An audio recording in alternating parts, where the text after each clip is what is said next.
Hello everyone. So in today's video we will talk about fracture.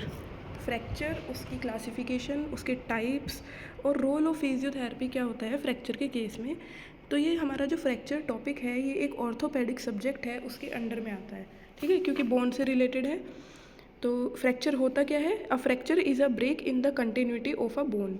Bone की जो continuity है उसमें किसी भी तरीके का ब्रेक मतलब टूट जाना, वो एक चूरा भी हो सकता है या बोन को 2 पीसेज में 3 पीसेज में, वो अकॉर्डिंग टू द टाइप कि किस टाइप से टूट रही है bone. It can result from trauma, repetitive stress और conditions that weaken bones like osteoporosis और ट्यूमर्स।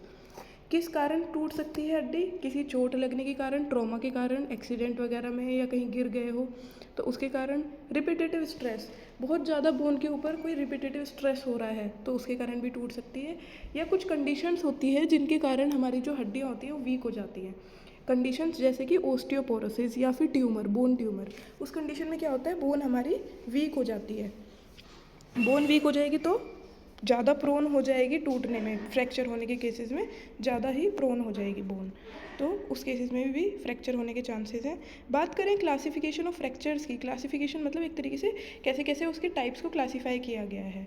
अगर बात करें उसके पैटर्न की, मतलब based on the pattern of the break, कि बोन की पैटर्न किस तरीके से टूटी है, तो अलग अलग टाइप से टूट सकती है। ट्रांसवर्स तरीके से टूट सकती है, ट्रांसवर्स फ्रैक्चर हो सकता है कि हॉरिजॉन्टल ब्रेक हो गया है बोन में across the bone. Oblique fracture मतलब डायगोनल ब्रेक हो गया है। स्पाइनल फ्रैक्चर मतलब ट्विस्टिंग इंजरी वाला, जो एक स्पाइरल की तरह ट्विस्ट होके जो इंजरी हुई है उसके कारण जो ब्रेक हुआ है तो वो हमारा स्पाइरल फ्रैक्चर कहलाता है।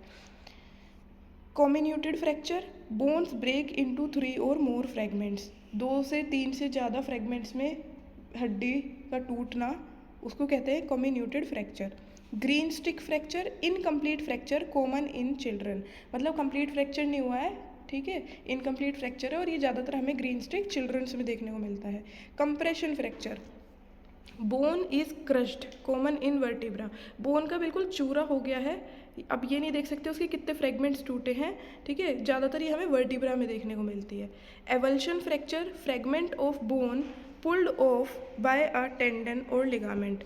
जो एवल्शन फ्रैक्चर है वो क्या होता है कि बोन टूटी है और उसका जो एक हिस्सा है वो लिगामेंट या फिर टेंडन ने अपनी तरफ खींच लिया है, दूसरा हिस्सा दूसरे पार्ट लिगामेंट और टेंडन ने अपनी तरफ खींच लिया है। तो जो फ्रेगमेंट होगा बोन का, टूटा हुआ पार्ट होगा, वो टेंडन या लिगामेंट जो उससे कनेक्टेड होगा वो अपनी तरफ पुल कर लेगा उसको, वो होता है avulsion fracture. Impacted fracture, ends of bone are driven into each other.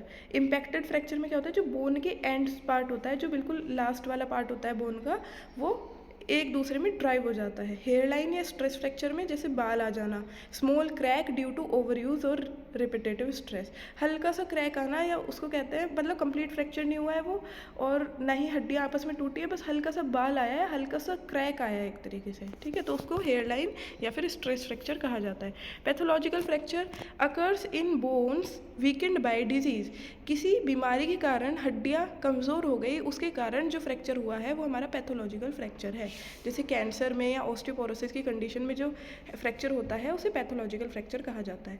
तो हमारा based on pattern of fracture 10 types का फ्रैक्चर होता है। कौन कौन सा? Transverse, oblique, spiral, comminuted, green stick, compression, avulsion, impacted, hairline and pathological, ठीक है।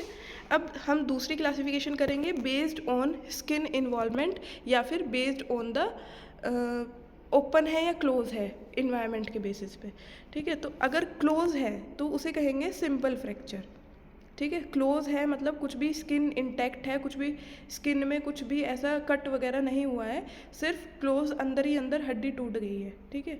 गिरे हो तो डायरेक्ट बोन पे हिट हुआ है और वहाँ से ब्रेक हो गया है, लेकिन वो क्लोज है, स्किन इंटैक्ट है, सॉफ्ट टिश्यू सब इंटैक्ट है, तो उसे सिंपल फ्रैक्चर या क्लोज फ्रैक्चर कहते हैं।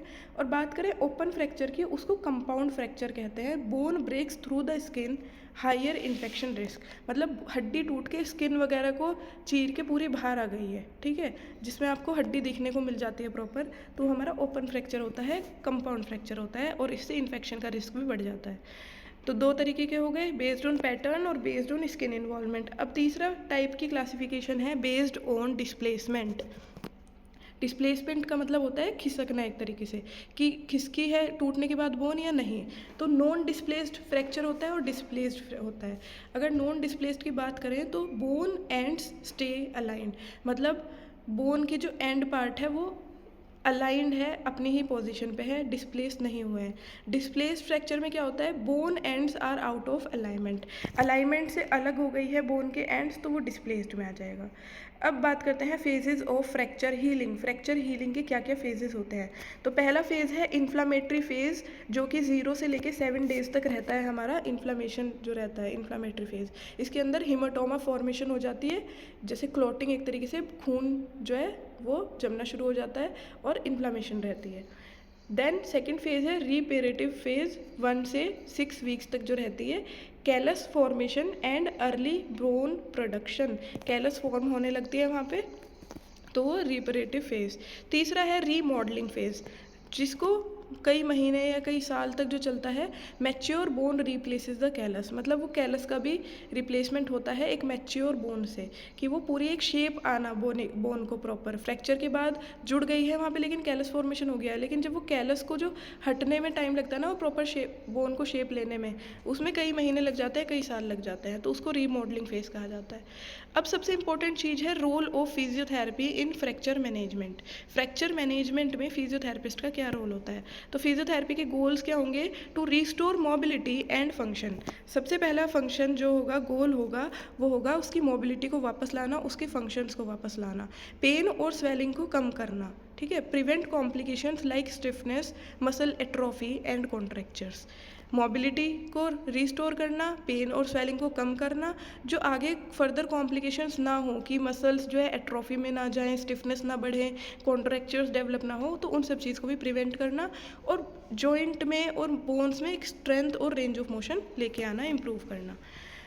बात करते हैं रिहैबिलिटेशन फेजेस की। तो पहला फेज़ है इमोबिलाइजेशन फेज़। इमोबिलाइजेशन का मतलब होता है एक जगह पे रोक के रखना मूवमेंट को, मतलब वहाँ पे कोई भी मूवमेंट ना होने देना उस एरिया में। तो इसको कैसे रोक के रख सकते हैं, या तो फिक्स करेंगे उस जॉइंट को या बोन को, या फिर कास्टिंग के थ्रू, मतलब प्लास्टर के थ्रू। तो इसका गोल होता है to control pain and swelling, to prevent joint stiffness and muscle wasting. Physiotherapy intervention की बात करें तो इसमें क्या क्या फिजियोथेरेपी कराता है, elevation and cryotherapy, ice pack का यूज़ किया जाता है बेसिकली, और एलिवेशन की स्वेलिंग रिड्यूस हो जाए एलिवेट करके। आइसोमेट्रिक एक्सरसाइज करी जाती है, muscle contraction without movement, muscle का जो कॉन्ट्रैक्शन हो बिना किसी मूवमेंट के, तो वो होती है isometric exercise. Range of motion exercise कराई जाएगी नियर बाय जॉइंट्स ही, क्योंकि आपके मान लो एल्बो जॉइंट में फ्रैक्चर है, तो वहाँ पे पूरे में प्लास्टर लगा हुआ होगा, तो आप एल्बो जॉइंट की एक्सरसाइज तो नहीं करा सकते, बट फिंगर्स की, आप रिस्ट की या शोल्डर की तो एक्सरसाइज करा सकते हो, तो वही चीज़ है, ठीक है।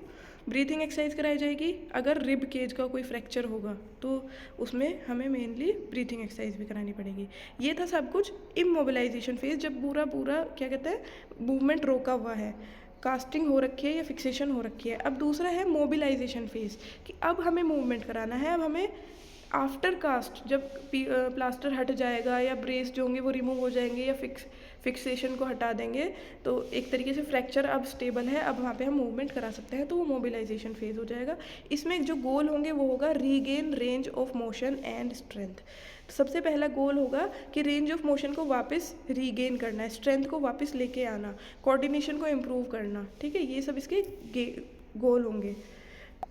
फिजियोथेरेपी इंटरवेंशन की बात करें तो passive and active assisted range of motion exercise कराई जाती है, स्ट्रेंथनिंग एक्सरसाइज कराई जाएंगी, ठीक है, रेजिस्टेंस एक्सरसाइज कराई जाएंगी, मैनुअल थेरेपी कराई जाएगी, जॉइंट मोबिलाइजेशन, सॉफ्ट टिश्यू को रिलीज करेंगे, पेन मैनेजमेंट के लिए हम टेंस यूज़ कर सकते हैं, हीट थेरेपी दे सकते हैं, बैलेंस और प्रोप्रियोसेप्शन कराएंगे, ठीक है, लोअर लिम्ब के फ्रैक्चर्स में बेसिकली बैलेंस कराएंगे। अब हाथ में है तो उसमें हमें बैलेंसिंग की ज़रूरत नहीं है, तो ट्रीटमेंट में हमारा कंडीशन के ऊपर डिपेंड करता है, हम ऐसा नहीं है कि कुछ भी करा देंगे, अगर हाथ का फ्रैक्चर तो उसके अकॉर्डिंग करेंगे।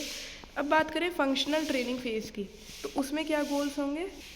फंक्शनल ट्रेनिंग फेज़ में जो गोल्स होंगे वो होंगे return to normal daily activities और स्पोर्ट्स। अब आप मूवमेंट भी वापस लेके आए, लेकिन अब आपको कहाँ पे उसको फंक्शनल एक्टिविटीज़ में वापस लेके आना है। अगर वो कोई स्पोर्ट्स प्लेयर था या वो घर पे भी रहता था, तो जो उसकी डेली एक्टिविटीज़ थी उसको वापस उन सबको स्टार्ट करवाना है। दोबारा से री इंजरी ना हो तो उसको भी आपको प्रिवेंट करना है। इसमें क्या फिजियोथेरेपी इंटरवेंशन यूज़ होगा? ADL प्रैक्टिस, जो आपकी एक्टिविटीज़ ऑफ डेली लिविंग होती हैं, जो भी आप रोज़ लाइफ में अपनी एक्टिविटीज़ करते हैं, कुकिंग करते हो, लैपटॉप पे काम करते हो, या बास्केटबॉल खेलते हो, क्रिकेट खेलते हो, तो उन एक्टिविटीज़ को वापस रीगेन करना, ठीक है। ब्रश करते हो, नहाते हो, वो सारी चीज़ें आपको वापस लेके आनी है। उनकी फंक्शनल ट्रेनिंग पे फोकस करना है, गेट ट्रेनिंग पे फोकस करना है। वो डिपेंड करेगा फ्रैक्चर के ऊपर। अगर लोअर लिम्ब का फ्रैक्चर है तो गेट ट्रेनिंग पे भी फोकस किया जाएगा। स्पोर्ट्स स्पेसिफिक ड्रिल्स अगर एप्लीकेबल है तो एंड्योरेंस ट्रेनिंग कराएंगे, जो सहन शक्ति वाली ट्रेनिंग होती है वो ट्रेनिंग कराई जाएगी। Ergonomic advice and home medications if needed, कि उसका जो वर्क प्लेस है उसके लिए उसको आप एडवाइस करेंगे कि आपको कैसे काम करना है, उसको मॉडिफाई करने के लिए बताएंगे। स्पेशल कंसिडरेशंस इन फ्रैक्चर रिहैब, क्या क्या स्पेशल आपको कंसीडर करना पड़ेगा फ्रैक्चर के ट्रीटमेंट में या रिहैब में। Elderly monitor for osteoporosis and fall risk, अगर आपके पास फ्रैक्चर का केस आता है तो सबसे पहले आपको ये देखनी है उसको कोई पैथोलॉजिकल कंडीशन तो नहीं है, ऑस्टियोपोरोसिस तो नहीं है। ऑस्टियोपोरोसिस है अगर, तो उसको जितना हो सकता है कहीं गिरे ना, वो उसका बैलेंस ना बिगड़े, उस चीज़ पे फोकस करना है। चिल्ड्रन में अगर है, faster healing, watch for growth plate involvement, feeling जो हीलिंग होती है वो फास्टर होती है, लेकिन आपको ये भी ध्यान रखना है कि उसकी ग्रोथ प्लेट का कोई इन्वॉल्वमेंट तो नहीं है। ओपन फ्रैक्चर में जो है रिस्क ऑफ इन्फेक्शन ज़्यादा रहता है, तो आपको वुंड हीलिंग को भी मॉनिटर करना पड़ेगा।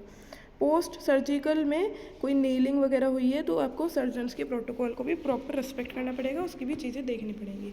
सो ये सब था हमारा फ्रैक्चर के बारे में, उसकी क्लासिफिकेशन, उसका टाइप्स, उसके फ्रैक्चर हीलिंग के फेजेस क्या होते हैं, और सबसे इम्पॉर्टेंट फिजियोथेरेपी मैनेजमेंट क्या होता है, ठीक है। तो ये सारा कुछ आज हमने कवर किया है। ऑर्थोपेडिक्स का ही एक टॉपिक था, बहुत ही इंटरेस्टिंग टॉपिक था। तो आप सब अच्छे से इसको एक बार ध्यान से सुनना, समझना, नोट्स भी प्रोवाइडेड है प्रॉपर, ठीक है। उसके बाद भी कोई डाउट और या कोई क्वेरी रह जाती है तो आप कमेंट सेक्शन में पूछ सकते हैं। Thank you class.